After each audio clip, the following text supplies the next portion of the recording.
The following audio is intended for mature audiences and contains adult content, graphic language, graphic violence, and strong sexual content. Viewer discretion is advised.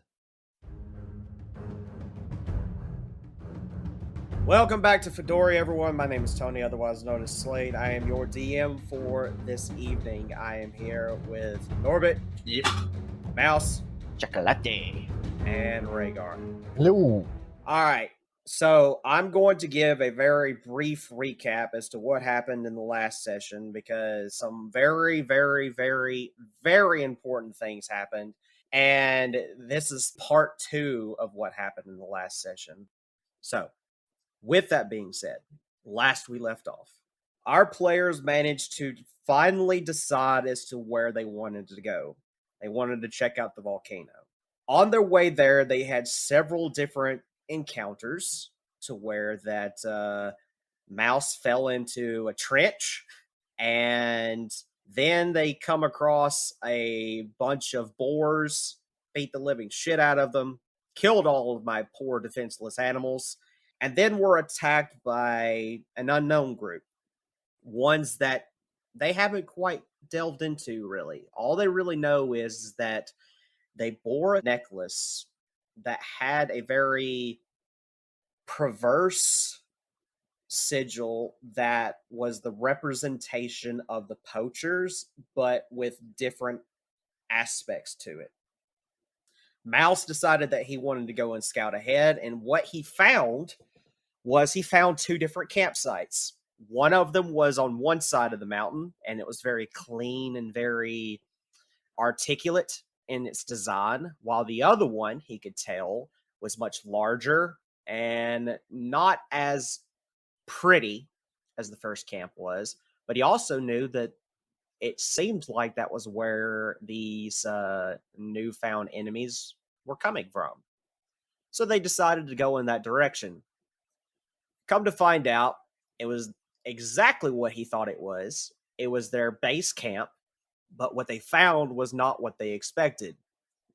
They found a new enemy in the form of a giant T-Rex. Our players decided to go out and try to scope out the area, and it just so happened that the one character they least expected to screw up and cause the entire battle to ensue was the one who did it. Shitbag. He took a shit because he was so terrified of this giant T-Rex. In fact, his shit was so detrimental that Mouse just disappeared. Don't know where he went. Or at least my players don't. But in that retrospect, the fight ensued. A lot of crazy shit happened to the point to where that now you've got one player in a very dire situation and another player that has a means of ending the fight quickly, but it's a matter of what he does with that as to how the rest of this story foretells. And that's where we are now. We come to the conclusion that we are now back at the top of the order.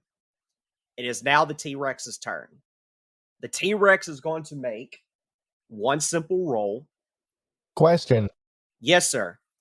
Because of my animal handling check last round, do I have any form of control over the T-Rex? Because it was a positive outcome. That is exactly what I am rolling now. Okay. It's going to be determined that if I fail this roll, you will be able to roll that animal handling check with advantage. And if you pass the roll? If I pass the roll, you can still make the animal handling check, but it will just be a regular roll. Okay. All right.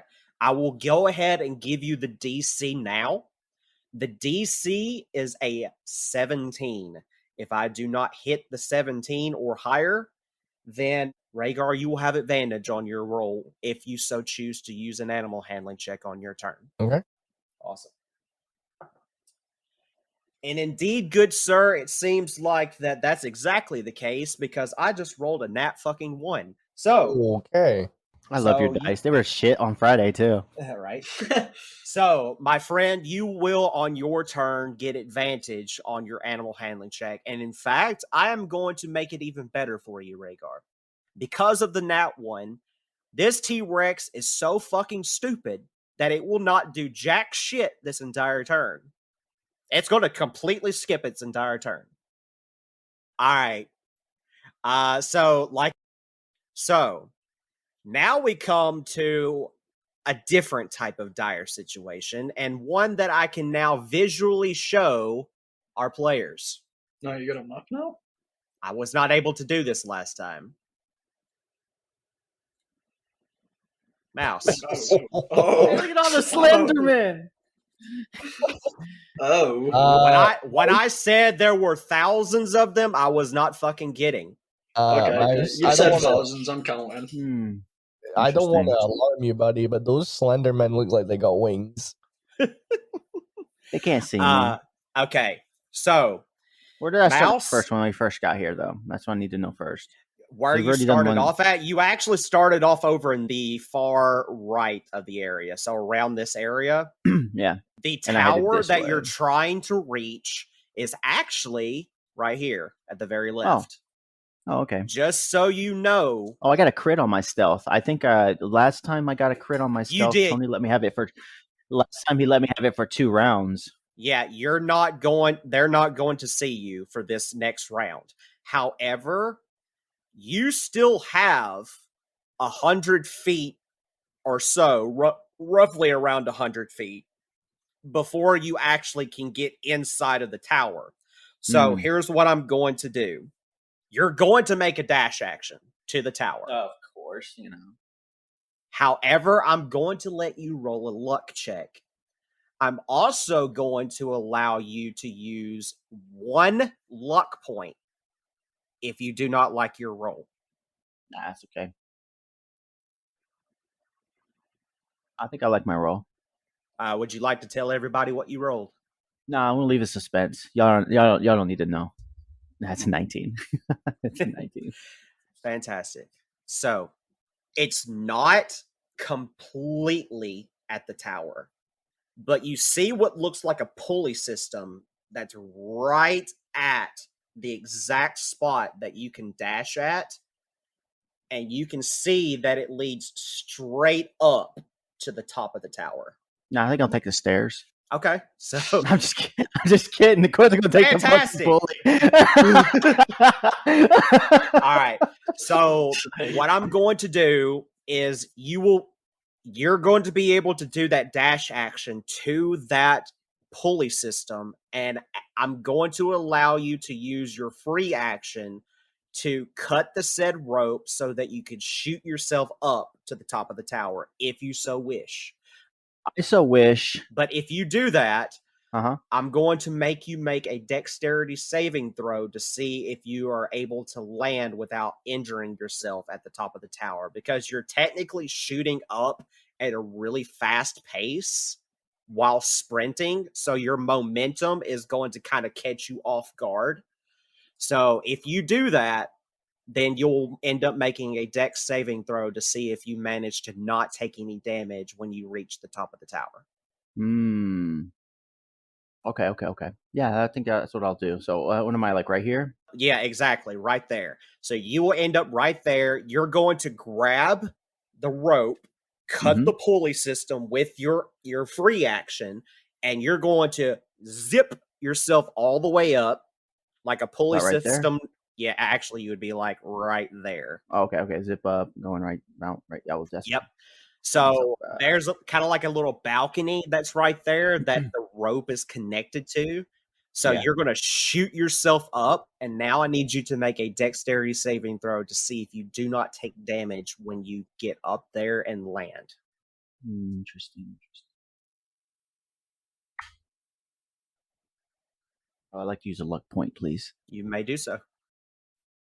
16. Okay, you take no damage. As I land with in a pose, like how Black Widow lands in Marvel Universe. I was thinking Ginyu Force, but okay. No, I'm thinking more how she like poses like that when she lands like that. just like crouched down. I land like that, and then I whisper, "It's like parkour. Thank you, Ezio." God damn it! All right, I'm going to class that as your turn, though. Yep. Before you shift over, Tony, I would like to use action surge, please. Okay. I didn't know you had that. I thought you used it up. No. Okay. You was not prepared. Why would I use it up? We've only fought boars. I didn't need that for the boars. You didn't even fight them. Okay. Oh, no, you did. All right. You got to. Okay. So. The only thing I don't have is my second wind. I think I used that one, but I can't remember if I used it. All right. So I need to describe to you what you see then before we move on to the next turn. And you tell me what you do with your action. Okay? Yep. All right. So you're at the top of the tower, and you're exactly at the balcony where that light was beaming at that you saw when you arrived here. Past the window, you see two figures. One of them, you don't know who it is. You recognize his face, but he's bound in chains, and he's wrapped up, chained up to the ceiling, and he looks like he's being tortured. The other figure, you know plain as day. You know exactly who it is. It's Adam. He's walking around this figure, and with your passive perception, you will clearly hear the entire conversation. Not even going to deny you that. You hear Adam tell this figure, he says, "I know you know where she's at. I know you can tell me where your wretched goddess is at. Tell me where she's at, and I will let you go." The other figure that's in the chain says, "I would rather slit my own throat and bleed out and watch my soul go straight to the last layer of hell before I tell you where she's at." As he says this, Adam has walked patiently around this figure. You get a better look at his face. It's the one that was with the other two figures, the old man, also known as Billy Nilly, for those that are listening. It was the other gentleman, the one with the black cloak, the one that you don't really know his name, but you know that he was with that older man and that beautiful elven lady that saved your life. But you see Adam walk in a circle around this man, and you can tell clear as day that he's on death's door. He's about to die. And Adam is just toying with him. Quite literally just using him as a plaything. But as this individual who's chained up says what he has to say, Adam belches out this deep, dark, maniacal laugh and says, "You're too fun to kill. I'm going to leave you hanging there for a little while longer, and I'm going to wait until you cave in. But when I find your goddess, when I find the Archfey, the Feywild will be ours. We will take over, and monsters will rule and reign supreme in this world. It's only a matter of time. And when I find your friend," what was his name again? Billy. And at the very mention of the name Billy, you hear this other person chained up snicker. You can hear him just kind of chuckle to himself as if he knows something that the other one doesn't. Adam goes and says, "When I find him too, I'm going to torture him and kill him in front of you and let you watch." because I think that would be fun.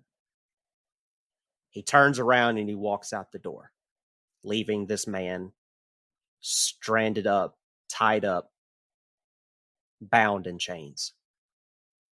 What do you do? Okay. Am I still in stealth? Yes. If you were not, Adam would have spotted you immediately. Sweet. I'm going to. Should I have to roll since it's so bright in here compared to No. everywhere else? No. Okay, is there anything I can put he ran out the door? Is it like one of those doors that opens inward or outward? Yeah, so you're standing on one side of the window. They were standing inside. It's like a room, basically. But the window that you're standing at is one of those giant, huge paneled windows that can open up, like to where that people can go out onto the balcony. Right. But the door that Adam went through looks like the door that leads out of the room into like whatever he's going towards, like a hallway or towards the tower or whatever. Does the door open into the room or out the other way? It opens into the room. All right. Is there a bunch of heavy items I can use to block that door then? Do you go into the room? I sure do. Okay. The individual has to roll to see if he notices you. He does not. He does not know you're in the room. Okay. So you want to look for an object that is big enough to put in front of the door. Yes, I need I'm barricading the door in a sense. That's fine. Roll me a perception check to see if you can find an object that's large enough and heavy enough to go and put in barricade in front of the door.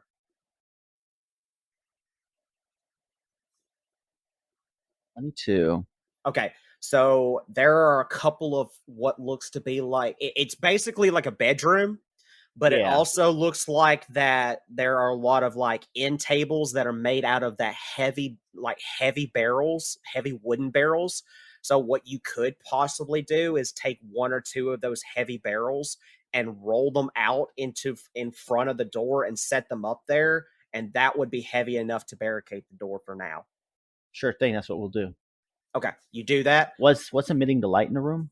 It's kind of like there's like those like a magical orb floating above that's just like levitating, and you can tell that they're just like arcane magic lights basically. Ooh. And they're all around the room. Can I touch one? They're really high up. Damn it, I'm so short. Do a trick. You might be able to reach you with a trick. What if I stand on my tail? Because am I capable of doing that? Or handstand and use my tail? That gives me how many feet? If you were to roll the barrel up to the door and set it back upright, like standing vertical, you could climb up top of one of those barrels and touch one of the arcane lights that is like suspended above the doorway if you wanted to. Well, I thought we did that. I could just go up that then, right? Since it's already a barrel there. Yeah, you can do that now if you would like to do that. But let me do that real quick. The individual is going to roll to see if it notices you again because you've been moving objects and all that stuff. So he's just like Ghost. No, he's all fucked up. He's really fucked up. Like the first roll that I made to try to notice you was a 7, and this one was a 3. So he does not know that you're there. So there's 2 individuals though chained up. No, 1. I thought you said there was another one. No, there's one. There's one person. There's one person chained up. Then there was Adam. Adam was saying that he's looking for 2 people. He's looking for what he called the Archfey, which you can assume is that goddess woman that saved your guys' life, that made the portal appear in the castle when you guys met the BBEGs. And he's looking for Billy. Then he's also looking for Billy Nilly, that you do know who he is, as the old gentleman who was like batshit crazy that you guys met when you first started this campaign. Yeah. All right. Okay. Yeah. So I can touch the light though, right? I'm touching it. It's not hurting me or nothing. Yeah. So you stand up on top of this barrel and you reach your hand out and try to grab the light. It doesn't harm you at all. It's like just grabbing at air, but you know that your hand is sticking in through this like light. Gotcha. It's illuminating, but it feels like nothing. Interesting.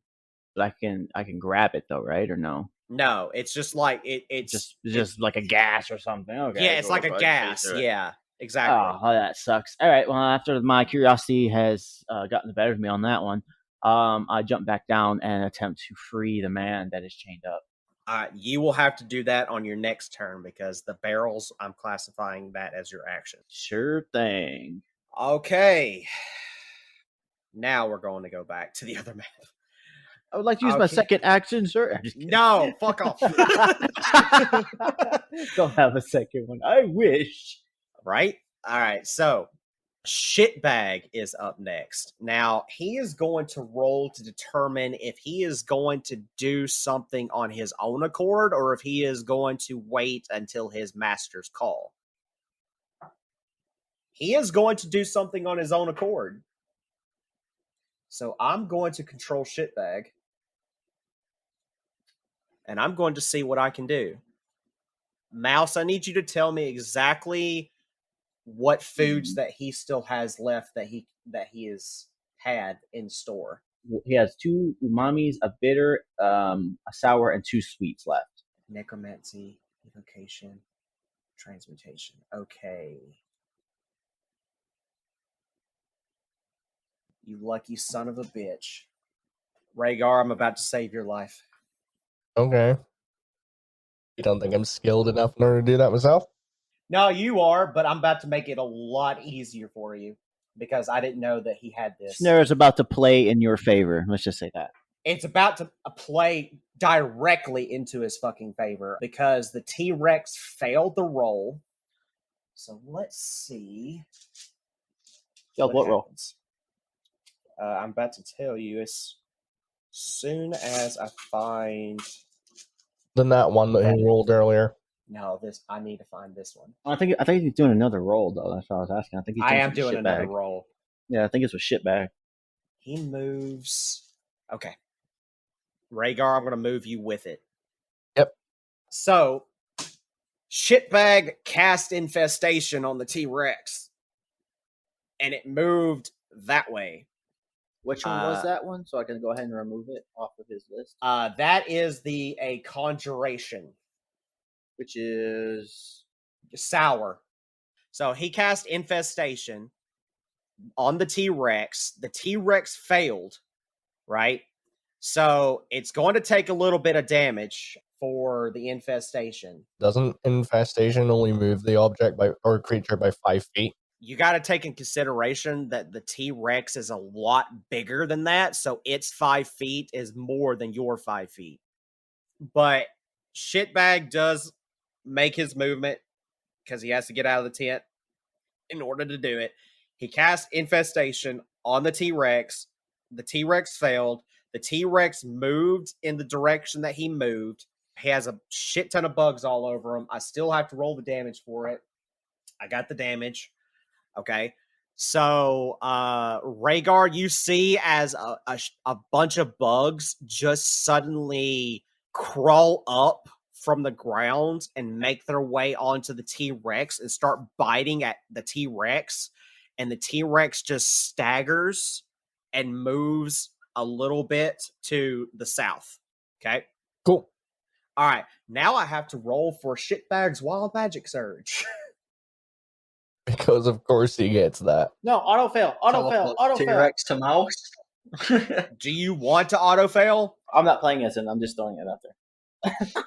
I mean, he's your familiar. I love it when it happens. So let's see what else happens. So you want to auto fail with your familiar because I was about to roll for him. Okay. Let's do it. Okay. What could go worse than someone else getting teleported? I'm determining. I'm determining this. Like what could go bad? Like, you never know. Could be good. All right. So I've got to roll a 1d8. On the good sheet. Let's see what we got. 1 through 4 is bad. The rest is good. He rolled a good. Woohoo! So let's see what happens. I've got to roll a D100. I'm going to roll this in chat so everybody can see that I'm not fucking around with this. 1D100. 90. Your speed doubles for the remainder of the encounter. Okay, so he doubles his speed. Does he have any bonus? He does. Oh, he does. Okay, I'm going to cast Healing Word on Rhaegar Hmm? What? Why? to heal Rhaegar. Why? Rhaegar's fine. No, he's not. No, he ain't. no, he's fucking not. I am anything but fine. Yikes. Put it this way: if my HP were my age, I wouldn't legally be allowed to drink in America. All right, I'm going to roll to see how much you get back. You get 11 back, Rhaegar. You get 11 health back. Do you want to auto fail again? I'll fail on what? The wild magic roll, the wild shit roll. How many times is he shitting? I thought, what? He cast 2 spells. Oh, that's right. Oh, yeah, auto fail. Fuck it, let's do it. Okay. Mom. Mouse has determined that he wants to auto fail with his familiar so that he will roll on the wild shit table. Like I said, 1 through 4 is bad. Anything higher than that's good. He rolled a bad. Oh, yes. Who gets Okay. to disappear now? So D100. 30. Oh, shit. Woo! That actually might help as well. I want to see the radius of that. Give me just a second. Okay. What the fuck is that? Oh, God. He rolled a 30, which Uh-huh. he cast Grease centered on himself using the highest spell slot available. Which is The highest spell that he can cast is a level 3 spell. No, level 4 spell. He can cast a level 4 spell. So he's going to cast Grease at 4th level. Grease appears. you make a circle, a square of grease. Yeah. Okay. I'm going to do that. And here's the funny thing, because it's considered he's casting it because of the way it's worded, he has to roll again. God. It's because of the way it's worded, he has to roll again. What? Are we caught in an infinite time loop? It might be. It might be. I'm not kidding. It might be. Okay. So Oh, we broke him. Like I said, this sure. isn't canon. But Okay. if Rhaegar had the opportunity, he would like look at all this shit going down, turn over to shitbag, and just say, "Well, you fucking got us into this mess. You're fucking get us out of it." This is fucking great. We broke the We're in game. a lot We of found shit a- right we now. found- That is Found the a loophole. circumference of Greece, but the way that it's worded, he's casting it at 4th level. So he's going to remove a 4th level spell slot, and he's going to have one of those left. He's got to roll again. So do you want to auto fail again? Yes, just auto fail the rest of the fight. Cool. All right. Okay. He got a good roll. So Was that 3 bad and 1 good? no, it's 2. It's 2 good and 1 bad. Actually, technically, we've had 2 and 2. If you count the one from Friday. Mm. Is grease flammable in this world? Mm. I mean, because you can start a fire with grease if it's hot. enough. Technically, yes, it is flammable. Okay. So 72. That's good. for shitbag it is. So for shitbag and shitbag alone, for the remainder of the campaign, spells function 1 level higher than they're cast at. So if you cast a 1st level spell, it is classified as a 2nd level spell, so you get 2nd level effects, but you use a 1st level spell slot in order to cast it. So for example, let's say that shitbag casts Cure Wounds using a 1st level spell slot. He gets the effects as if he cast it as a 2nd level, but using a 1st level spell slot. Yeah. For the remainder of the campaign. Sweet. Okay, that's it. Oh wait, no. Infestation was his action, right? Mm-hmm. Okay. That was yeah. his action, yeah. I will also tell you, too, if he ever rolls that again, it does stack. Wow. Damn. Okay. So, Mouse, take note of what number that was and pray to God that you actually get that a lot more often. Could you imagine this, right? That stacks another 7 times because, we're only level 8. There is every opportunity that shitbag's going to roll this number again.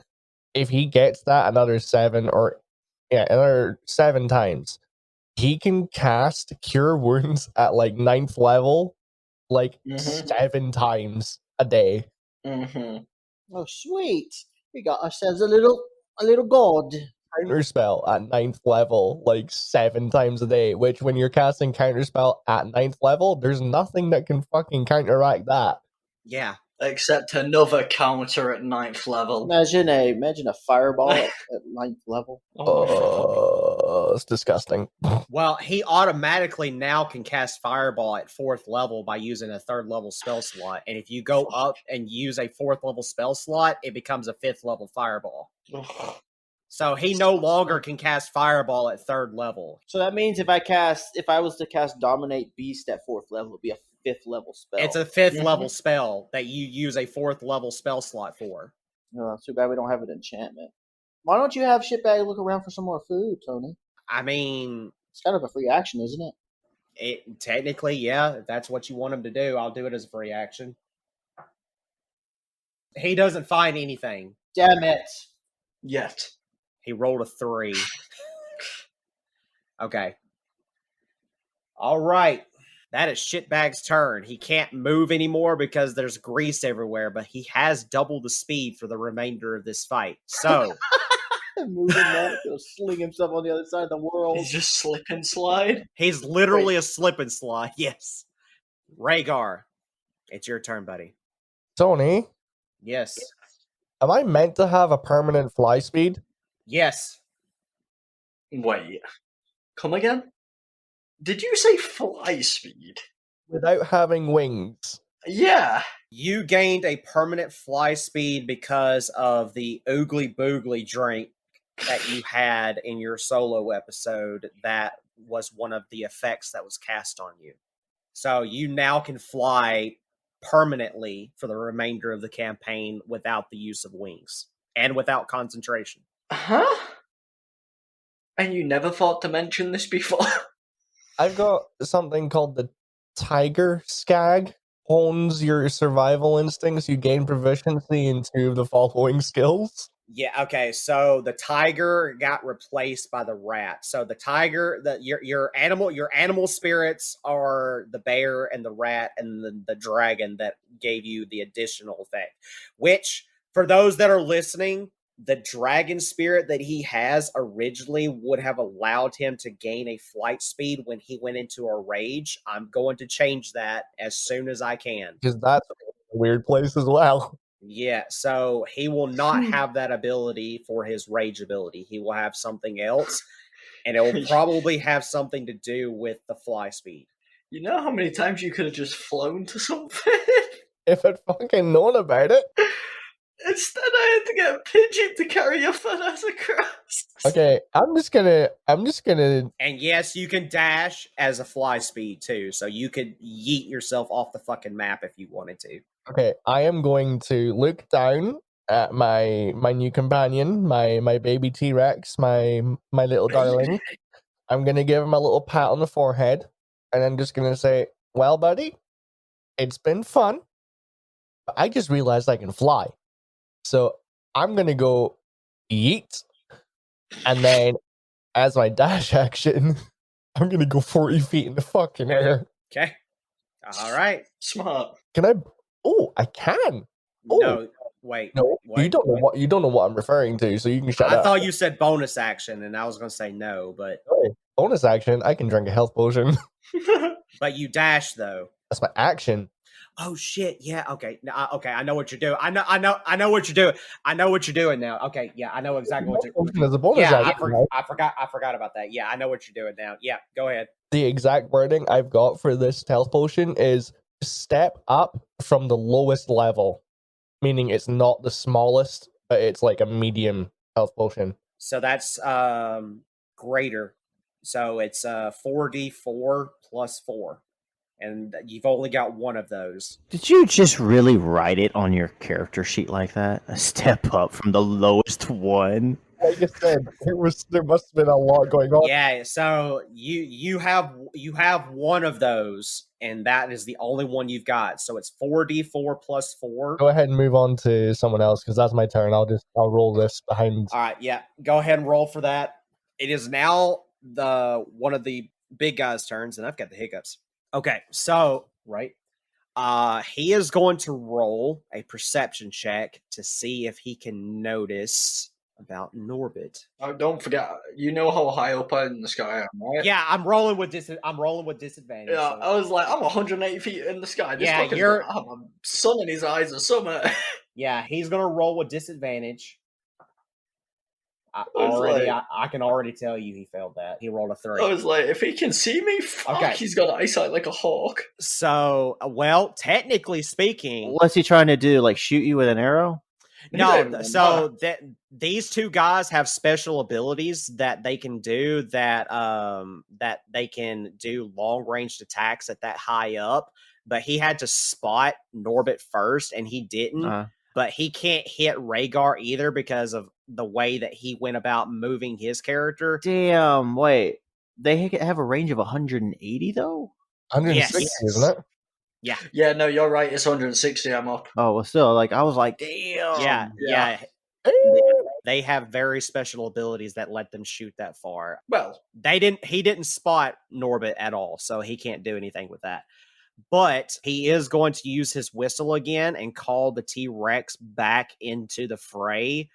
And then he did that as his bonus action. So he is now going to hold a reaction for an action. And that's all he can do. Norbit, yep. it's your turn, buddy. Oh yeah. You don't give a fuck about this T-Rex anymore, do you, Mayhem? Okay, so He wants the T-Rex. He wants the T-Rex. He wants the T-Rex. my thought process during the last session, whilst we were doing the scouting, like me and Mouse, as soon as we realized that thing had a saddle on it, I knew for a fact that there was nothing I could do that would permanently align that thing to me, because it's been conditioned by these guys. So I knew that it was going to come a point where we had to kill it. But my thought process was, if I could use this thing as a weapon to chomp on some of these motherfuckers. Oh, yeah. See, I played Ark. I understand you have to be a certain level to even make a saddle. So Interesting. I looked at it from that standpoint, like, there's no way we can tame this bitch. And that's No me. fucking way. I tried to tame everything. But yeah, I understand that there was no. figured Greg, I was going to try to find out. This is the way I thought he was going to think about it. Is it a female? What are you implying? There might be an egg. Well, that's what I said last session, isn't it? Is there an egg? And I said it in a way. Because if they tamed this, they tamed it from a very young age. They had to have. I'll give Rhaegar the benefit of the doubt, and if he wants to do this, he can. I'll let you roll a nature check to determine any information you want to know about the T-Rex before Norbit does his thing. I'm like, how many? Might as well you've got better nature than me. Well, actually, what's your nature? I'm saying this more the lines of that, like, if you wanted to use your free action to do that during your turn, before I move on to Norbit, I will allow you to do that and still be able to do all of your other stuff. You know what? Fuck it. I've got a +3 to nature. What's the worst that could happen? Okay. Exactly. I mean, never ask that question again, but yeah. You get roll a 1. That's I the did worst that could I did happen. the exact opposite of that, Hacksaw. You rolled a crit? Nice. I rolled a fucking crit. Okay. All right. So, it is a female. Okay. So it did have eyelashes. It's actually relatively small in your retrospect. You would think they would be a lot bigger. So it's not fully grown. With a crit, yes. You know it's not. It's about to be a fossil. Yeah. With a crit, you know that it's not a full adult yet. Okay. Now, I want you to think about where you are and what you've already seen. I got a question to do with that. Uh-oh. You said it's not fully grown, Tony. Correct? Yeah, it's not fully matured. It's, Right. it's like adolescent. How far off would you say it is off of being matured? It's not even a teenager yet. Oh, God. Okay. How many years? That's going to be a bit difficult to pinpoint there. It doesn't have to be exact, just give me a range. 10 or 11. 10 or 11? That's breeding age. That's more than breeding age for a Rex. That's what I get for wanting to be an archaeologist as a kid. I'm not saying that it's not at like breeding age or anything. It was more the lines of that I'm giving Rhaegar some very detailed information that he can do it with it as he will. Mayhem, that means it's a good chance that it's already bred. There's also a very good chance of something else that I'm trying to hint at Rhaegar. Oh no! You say that there might be a male in it. We on easy this one, boys. With your like a Jurassic Park. Are you trying to tell me that there's some form of fucking mating like male around here looking for with your nat 20? You can kind of assume that, and you don't. Oh man, life finds a way. Oh shit! Life finds a way. I'm so glad I got the fuck off this thing now. I mean, it's my woman. It could mistake you. All right. Well, now that you have that information, Norbit, please do what you would like to do now. All right. So first of all, we've already established I currently am in possession of what is essentially a fucking nuke. Tony. Yes, sir. You said before when we previously spoke about this that it would be an action to open the bag and drop the ball, correct? You would have to use an action, yes. I would also like to currently ask this secondary thing is movement is not an action. No, unless you do a dash. Yeah, alright, great. I would like to move up Pigeon's full movement, 40 extra feet. So I am now currently, Tony, 200 feet in the air. Yes, sir. I would like to... Let's see. Can I make this worse? I know what you're going to do, and I've already, thought of a way that I would potentially fuck your plan up. I'm hoping Tony hasn't thought of that as well. Tony, I do no longer have the oil of slipperiness, correct? I've used that already. Yes, you've already used it. Right, I need to update that. With him at his distance of his height, it still won't reach where Shitbag's grease is at, so it won't hit any of that area. Good, because, well, I mean, a log could split off, you never know. That's something we might have to roll for. Hope not. Yeah, fuck it. Let's light this bitch on fire. Okay, so you drop the ball. You drop it? Okay. So, first off, I've got to make dexterity saving throws to see if I take the full damage or half the damage, and I'm not going to tell you the damage until I get all the rolls down. Okay. I got to ask though. You previously figured out the damage for it, didn't you? Yes, I have the damage for it. Yes. He's figured out the dice that he would roll for it. Yeah. You're gonna have to add an extra for the 40 feet. Okay, I got it. All right, so I need to pull up. I'm not gonna lie, you're lucky I gave Fenrir the fucking poison gem because I was gonna ram that shit in the ball too. Your mouse took me a lightning gem real quick. Not even there. No, you wouldn't have got it back either. Okay, so I don't come back until the end of the third round. You're just gonna come back and all that. Yeah, as soon as he finishes his next turn, he will pop back. You're gonna come back to forest fire. That's all you're gonna see. No, he's gonna see a mushroom cloud just should be popping like up around the end of the third round. Though, yeah. So after you finish your turn and a full round goes all the way through, then you just poof right back. Yeah. Yeah, because I don't want it would really suck if I come in mid round and then I'm getting attacked on the third round when I'm not even supposed to be here. No. Okay, so I'm gonna make 1, 2, 3, 4, 5 dex checks for the small weenie warriors. Right. Is that what we're calling them now? No. That's what I'm calling them right now. The weenie warriors. Small weenie tribe. 1 fails, 2 fails, 3 fails, 1 pass. So out of all 5 of the weaker warriors, only 1 passed. And it's the one that's at the top left. All the rest of the 4 fail. Yep. Okay, so now... Should we keep in mind that technically Rhaegar doesn't know what I'm doing? Where is Rhaegar? I don't even see him. He's outside the fence. Rhaegar is the bottom of the map. Yeah, but yeah, technically speaking, you don't have a clue where I am. Those 2 have higher dex saves than the other ones do, so... Oh, was it the elite-looking guys that both saved? Yeah, no, one of them did save just now. Both of them saved, so they're going to take half. Then the T-Rex, what is his dex? I mean, this is kind of overkill, not gonna lie. Oh. 3 of them killed themselves last time. Dex is his second worst stat. Oh, brilliant. Bye. I gotta But you're read glad you're not on that anymore. Okay. The T-Rex failed.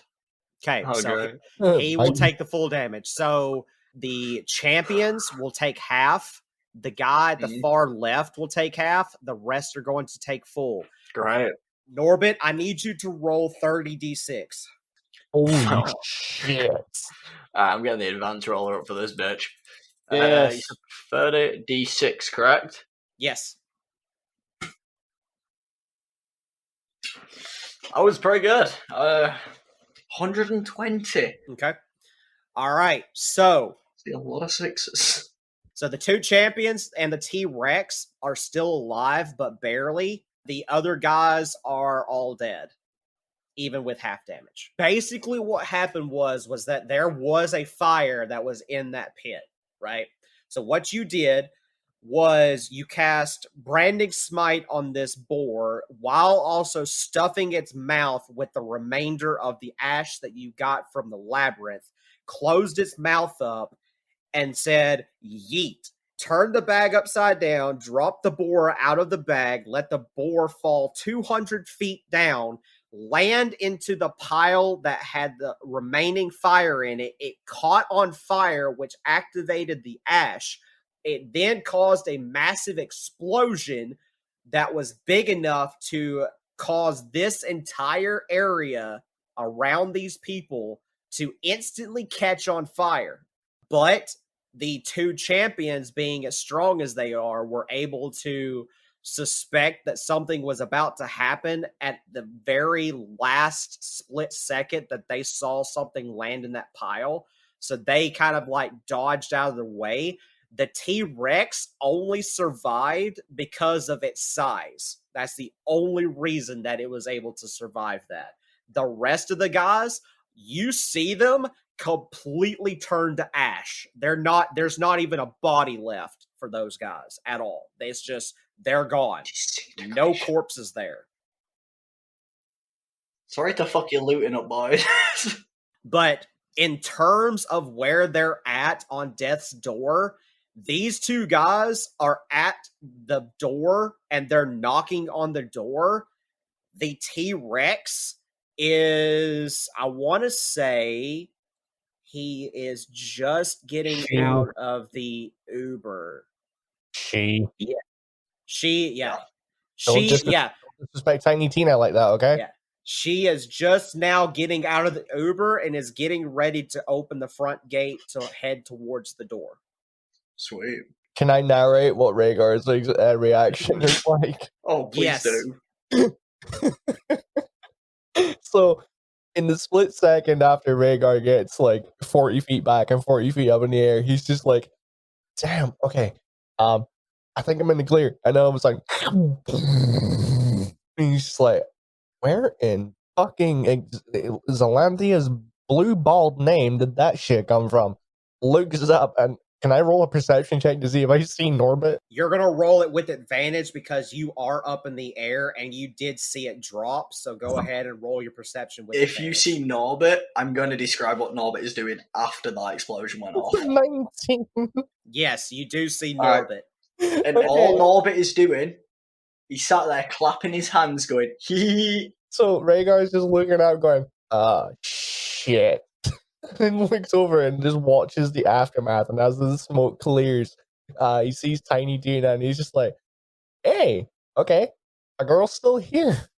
Just like, oh my god, the fucking dinosaur is still alive. So you still have a free action and a bonus action.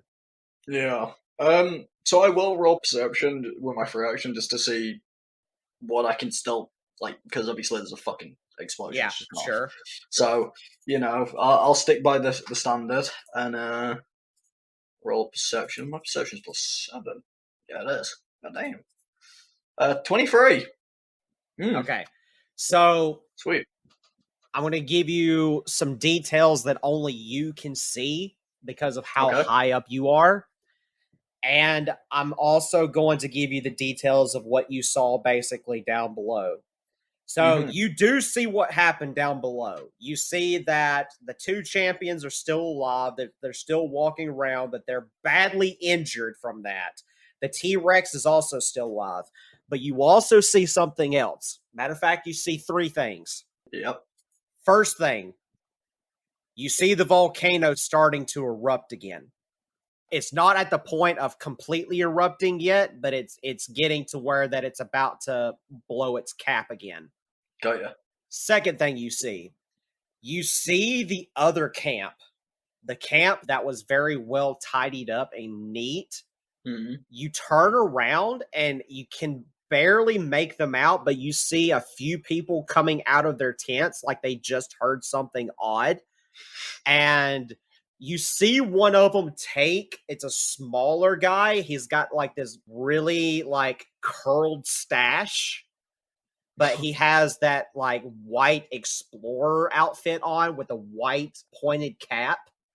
Right. He pulls out a telescope and he's not looking in your direction. He's looking in the direction of the camp that you guys are at right now to see what he can see with the telescope.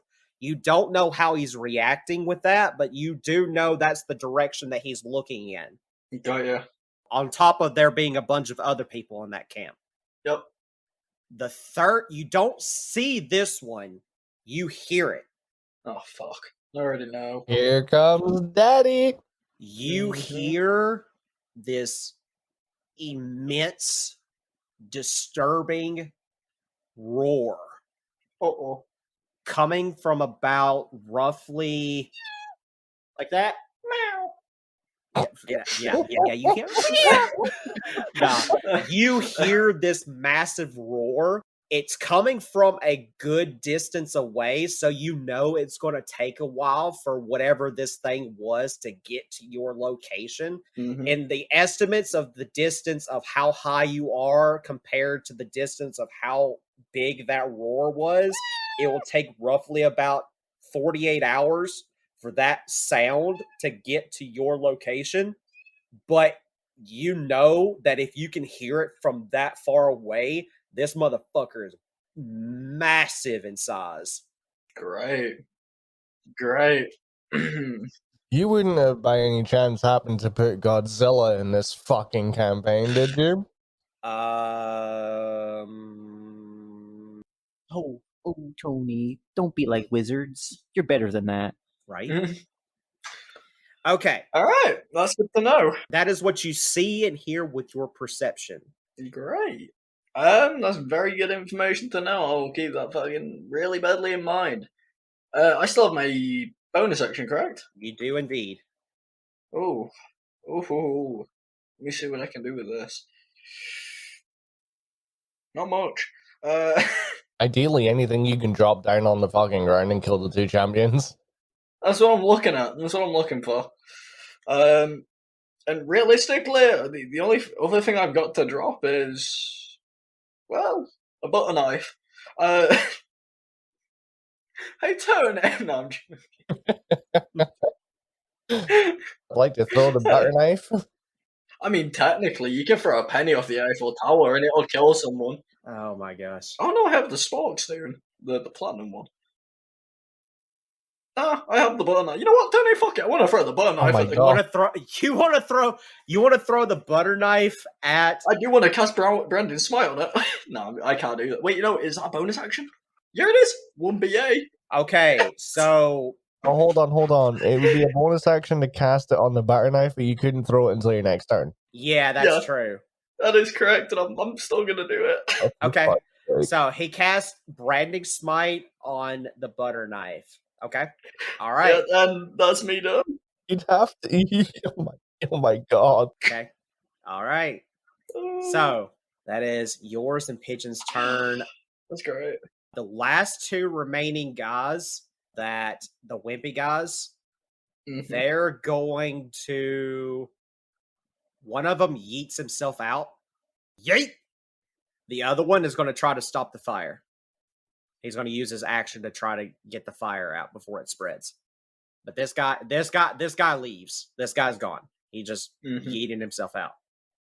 Champion's turn. The champion, the second champion, is going to.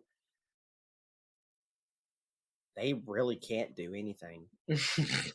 I mean, 3 of them fell out of trees and died. These are the champions, though. I mean, yeah, but that's like saying you've got a duck egg versus a normal egg. Still an egg. Okay. It's just got a slightly harder shell. All they can do is just hold a reaction. So it's the T-Rex's turn. The T-Rex is going to use his instincts to see what he's going to do, but he's not very smart. So he's either going to obey his orders and stay put, or he's going to be like, "Oh, I'm fucking hurt, but I see a meal over there in the form of shitbag." Her. She keeps referring to the T-Rex as a male. Yeah, she is badly injured and is too distracted by that to pay attention to the champions. So she turns around and sees shitbag and is going to go into the area of grease, and I'm going to roll to see if I slip and fall. She does indeed slip and fall. She is now prone. Tiny Tina, no! She snapped her femur and now She tried to go after shitbag and she's just like not very smart. Was she still on fire? No, she saved for that. All right, good. Yeah, the T-Rex she saved and the other champion saved, so they're not on fire. She's just a little suit covered and singed. That's all. Yeah. Just thought I'd ask because you're like she's off into Greece. I'm like, yeah. All right, so that is that turn. We go back to Mouse. Yes. So you see him, and he's bound in chains. He hasn't noticed you at all. He's too exhausted and too beat up to notice you. So what do you do? Did I already free him, right? For my turn? No, you can do that on this turn. Yeah, let me go ahead and unshackle him. Okay. Make an attack roll against the chains, but just know that the DC is extremely low. I can't pick it instead, like you sleight of hand? No, it's too high up for that. Oh, sweet. This is gonna get interesting. As long as you hit it, you break it. Okay, I got an idea. I think this will work. All right, so I will do that as an action. I will release him. I will attack. Do I need to attack, or does it just automatic break since you said it was a DC that was really, really low? Yeah, you just roll. The only way that it wouldn't break is if you rolled like a nat 1 or something. But roll to see in the off chance that you do roll it out. What was the sword's roll again? It was still a +9, right?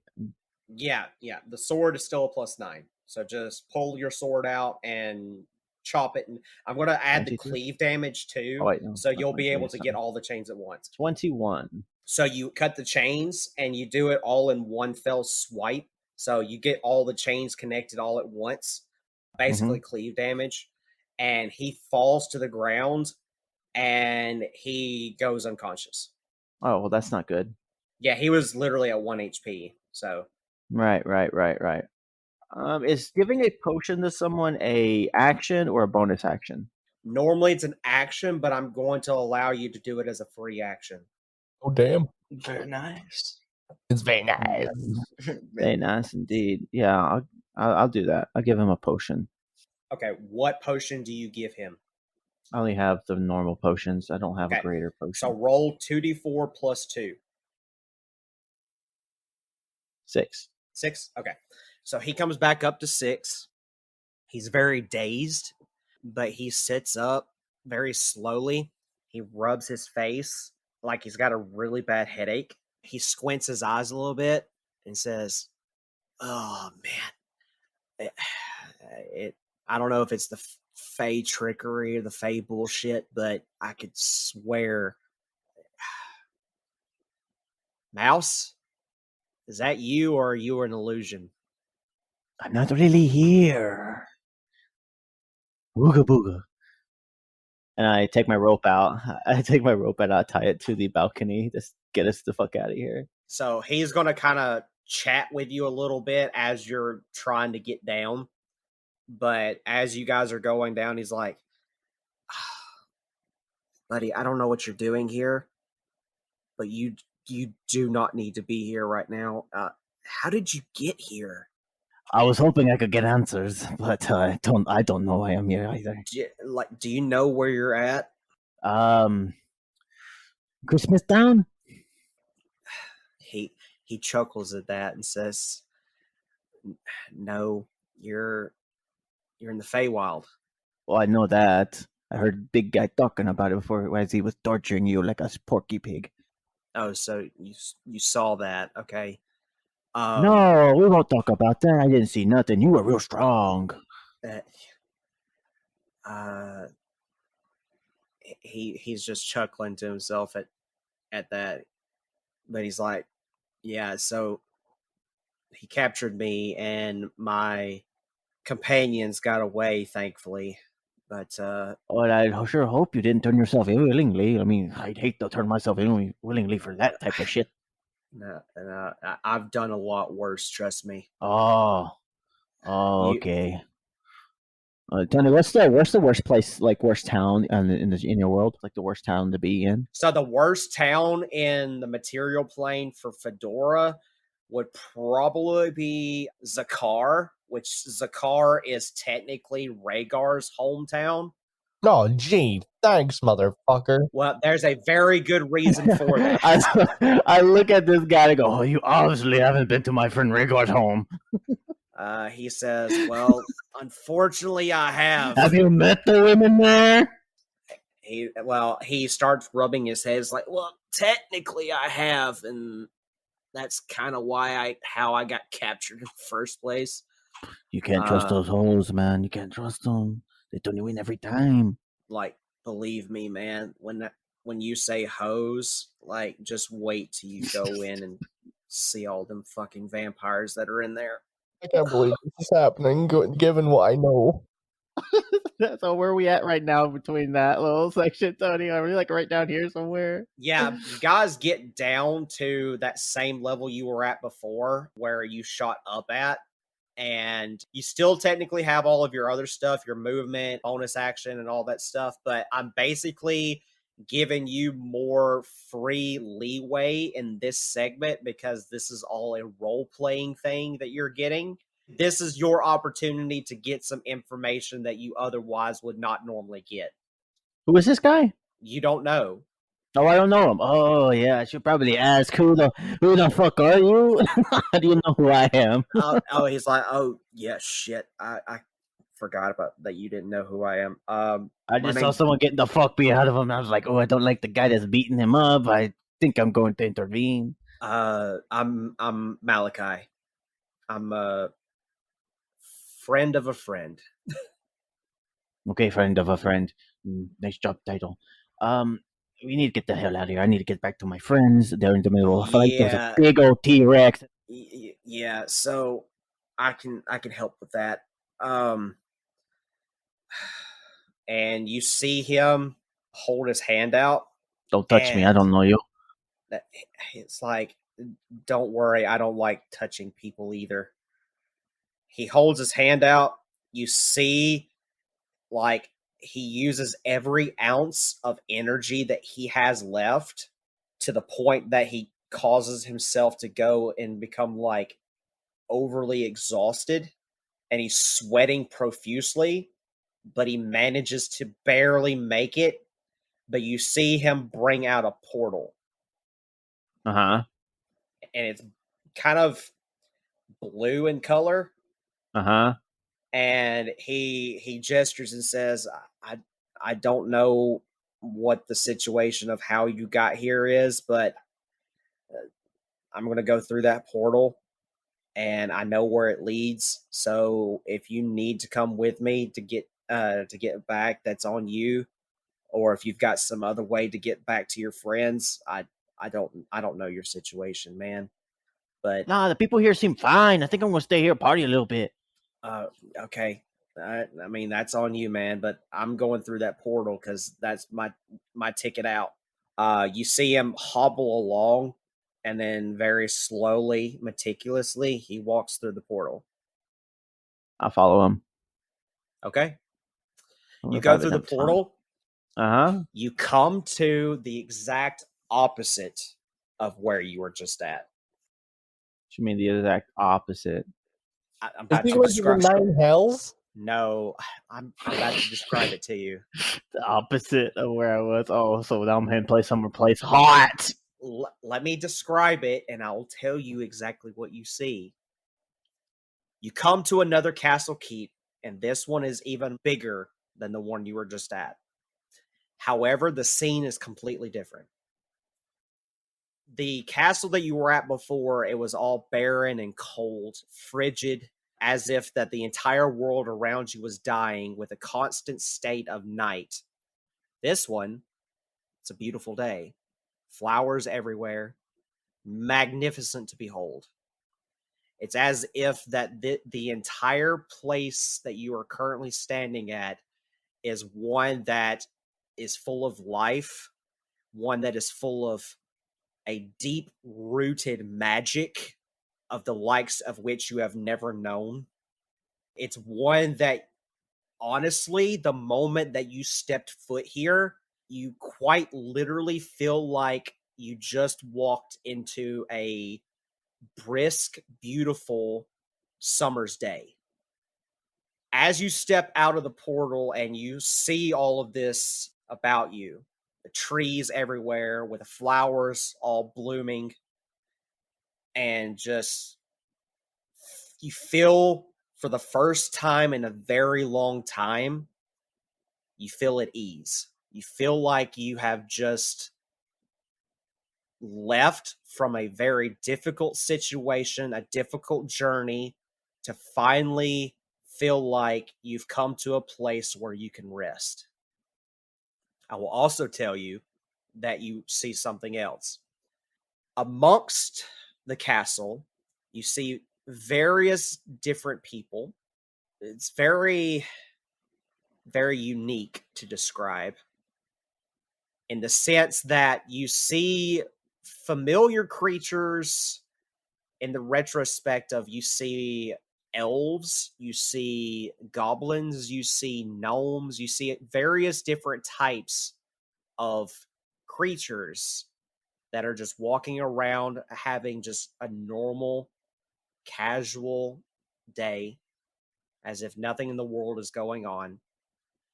But they all look very different than from what you know. So in the material plane in your world, for example, goblins are that gangly green. They look like that they're, just this evil, like sharp teeth, just like nasty looking goblins.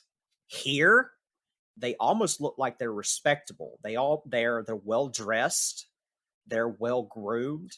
The color of their skin is not that gangly green or dark gray that you're so used to when it comes to goblins. They're very colorful here.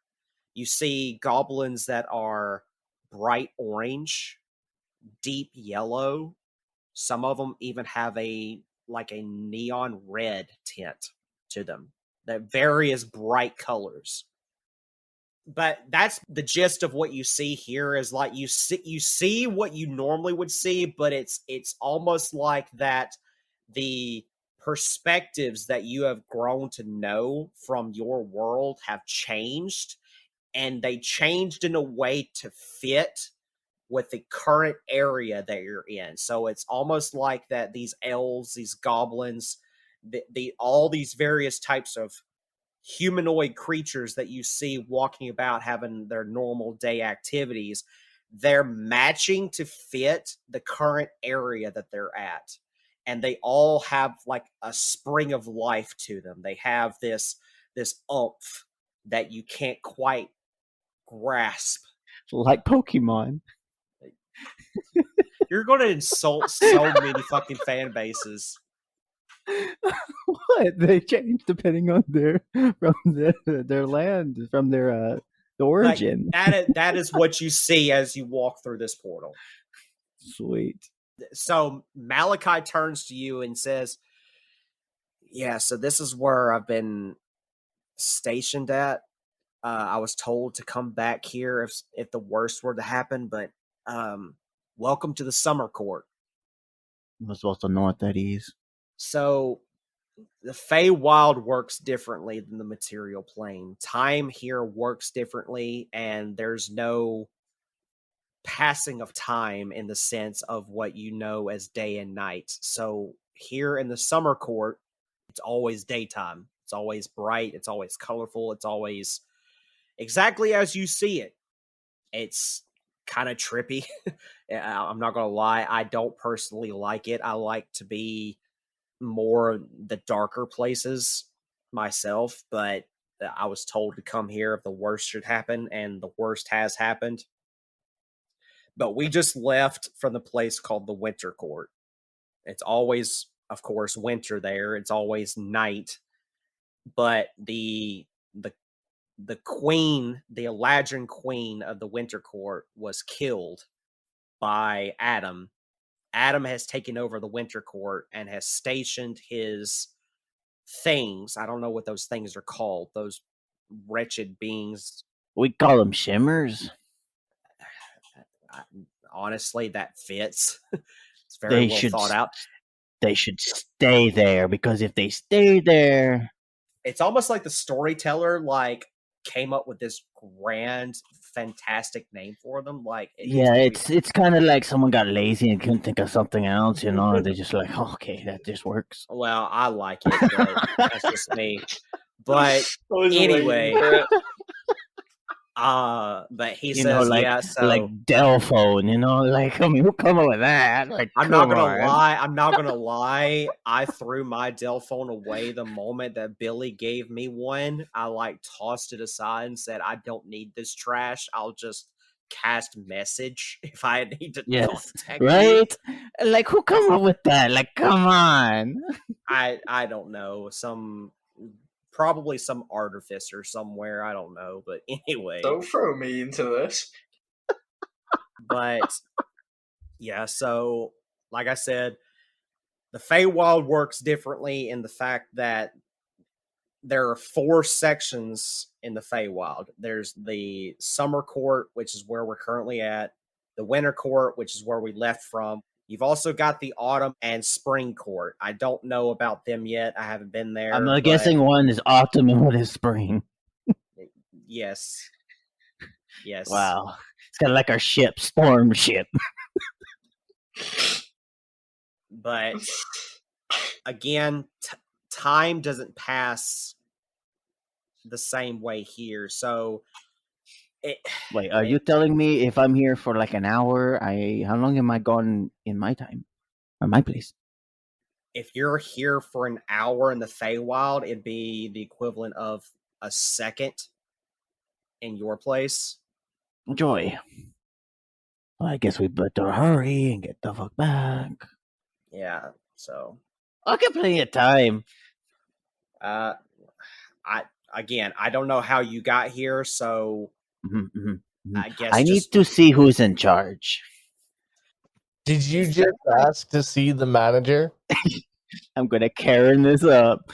I was like, oh, I am not leaving until I see your manager. That I can't help with. Why did I always know you're the Karen? Got a little chihuahua. What did you expect?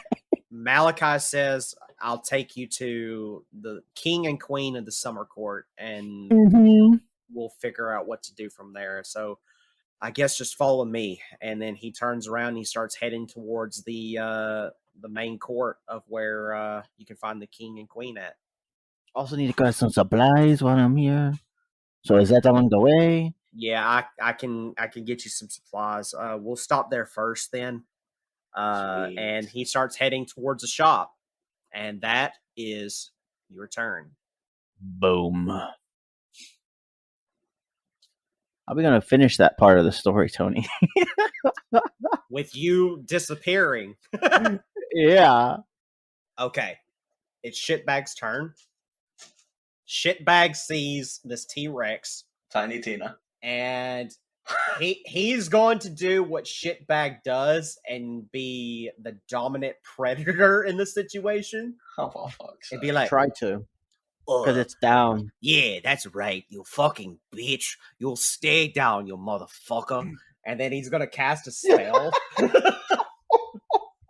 Oh my god, that was great. Why is it always the fucking small bitch. have the biggest attitude? Fucking bitch.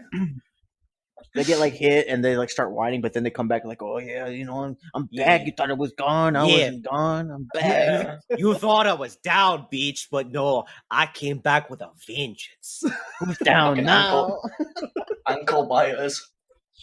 They start gnawing on his fucking tail. So I know he's got rid of sour, so he has sweet and what else left? He has 2 sweet, an umami, and a bitter left. Okay. Uh-huh. So it's going to cast Ray of Sickness on the T-Rex. A ray of sickening greenish energy lashes out towards a creature within range. Make a ranged spell attack against the target. On a hit, the target takes 2d8 poison damage. Must make a Constitution saving throw. On a failed save, it is also poisoned until the end of your next turn. And at higher levels, when you cast a spell using a spell slot of 2nd level or higher, the damage increases by 1d8. But he has the special ability to where that it automatically goes up to 2nd level by using a 1st level spell slot, so it would be 3d8. Yeah, so he's using a 2nd level slot. He's using a 1st level slot, but it's the power of a 2nd level slot. Yeah, so it's going to be 3d8 damage by using a 1st level spell slot. So what I'm going to do is I'm actually going to up the spell slot counter for that, and I'm actually going to make it so that I could potentially finish the T-Rex off. I'm going to bump it up to a 3rd level spell, and it will become a 4th level spell. So it will gain an additional 1, 2, 3d8 on top of the 2d8 that it's already doing. So it will do a total of 5d8 poison damage, and I will have to make a Constitution saving throw. Not Tina. It's going to take the damage regardless, but it's the matter of if I can kill it.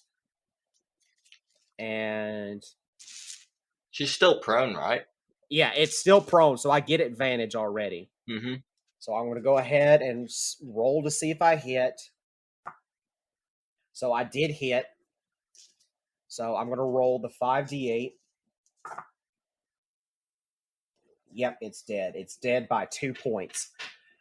So you see this T-Rex, basically it start like Rhaegar and Norbit, you can both see it. It starts, its face like puckers up like it's about to puke, and it vomits out, and it vomits so much that it basically just turns into a dry husk and kills itself from dehydration of throwing up so much. And Shitbag just looks at it and goes, "Yeah, that's what I fucking thought, bitch." Shitbag eats it now. Yeah, it's a giant piece of from T-Rex jerky. Do you do that? Would he? He's quite hungry. You're not wrong. I'm gonna roll to see. I'm gonna roll a wisdom check to see if he would be. Shitbag would not eat the carcass. He's a little bit more intelligent than that, but he has to. Do you want to auto fail it again, or do you want? Yeah, me to roll? fail, all fight. All of the fight, we're auto failing this fight. Okay, all right. So I'm gonna roll a 1d8. Okay, that's interesting. He did roll a good roll. Uh-huh. I'm going to change that with the ability that I have. So for those that are listening right now, the way that Shitbag things works is that if on the table when he rolls, if he rolls an 8, he can do once per day to where that he can change the roll almost like a luck point, but he can only do it once per day. It's convenient you got it at that time. That's for sure. Well, remember, he's rolling on the good table. I'm rolling on the good table, but I'm changing the roll. Okay. I'm going to make Oh my god. Are you serious? I'm going to make the roll. Don't say what it is. Do not say what it is. I want to leave it as a surprise for if I can make this roll. Oh god. I just crit on that. So I'm going to double it. Okay. right, Rhaegar will Rha- love that. Rhaegar and Norbit. Oh no. Yeah. Y'all gonna love it. What you see out of nowhere, this massive crowd of people dressed in fancy attire, there's hundreds of them, suddenly appear around Shitbag, and they're all looking at Shitbag as if waiting for something. Do they all slip? No, well, I'm about to get to that. I'm about to get to that. Oh. Shitbag looks up and does that weird pose thing that like animals do whenever they're like wanting attention, and make that cute little face of like, I want you to pet me, so pet me now. They all are just like so enthralled with that they start clapping and start cheering Shitbag on, but they all slip as they're clapping. And I'm gonna roll 200 D10. These are all commoners, I'm guessing, right? Oh, it's just gonna get great. Y'all gonna love this. No joke. This is on a good table. Out of all the people that just slipped and fell, 1,099 gold pieces fly out of their pockets and pile themselves in front of Shitbag, and the people disappear. But the gold's still there. There's 1,099 gold pieces that just landed in front of Shitbag. Oh, And Shitbag's just like, that could buy a lot of fucking tacos. 1,099 gold for shit. Add that to your bag. I didn't get the shitbag's bag. Yeah. For his inventory. But the that'll T-Rex be is indeed dead. 19.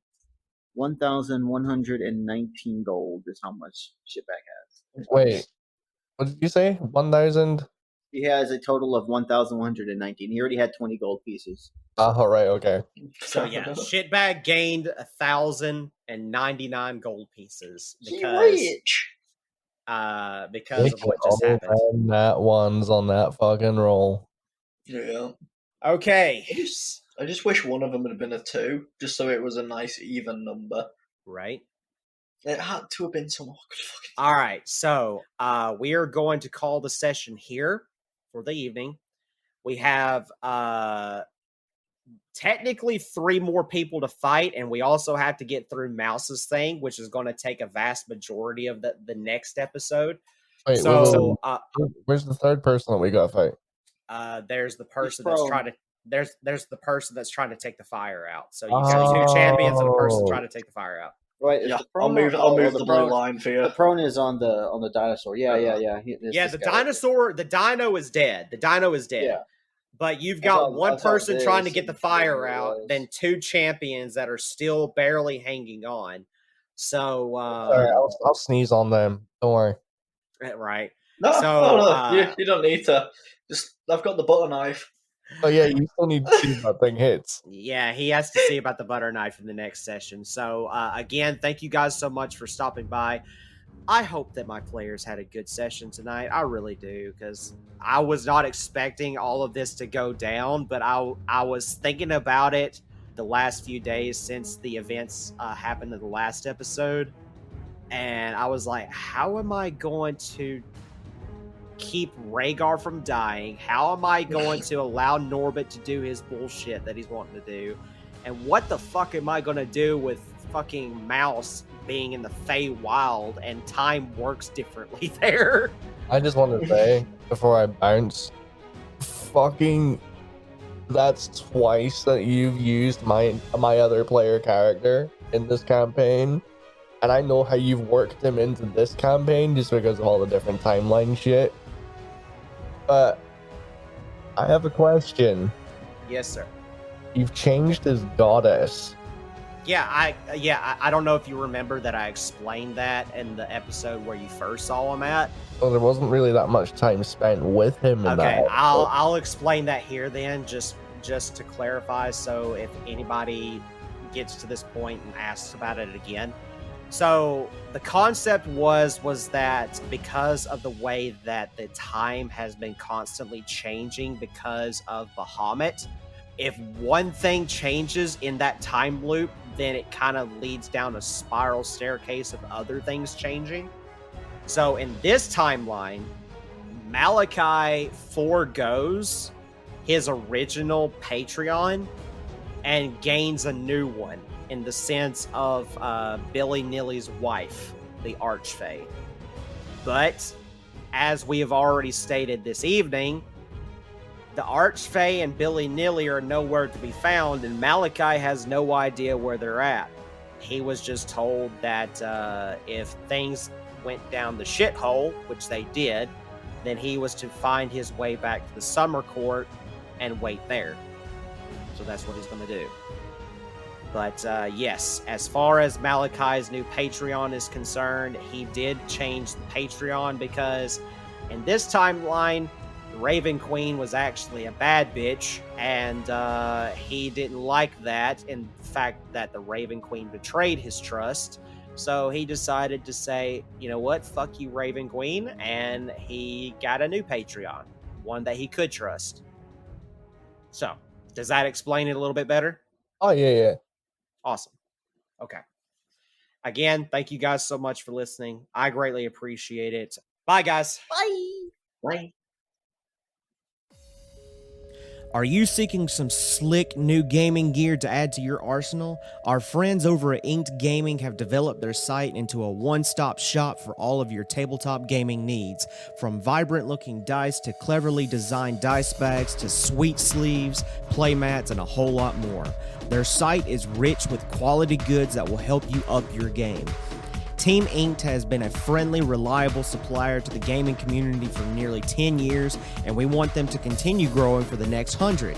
In fact, we love their products so much that they didn't even approach us to promote them on our podcast. We wanted to utilize our affiliation with Inked to let people know about their gear. So head on over to inkedgaming.com today and get your hands on some awesome gear that matches your game and your style.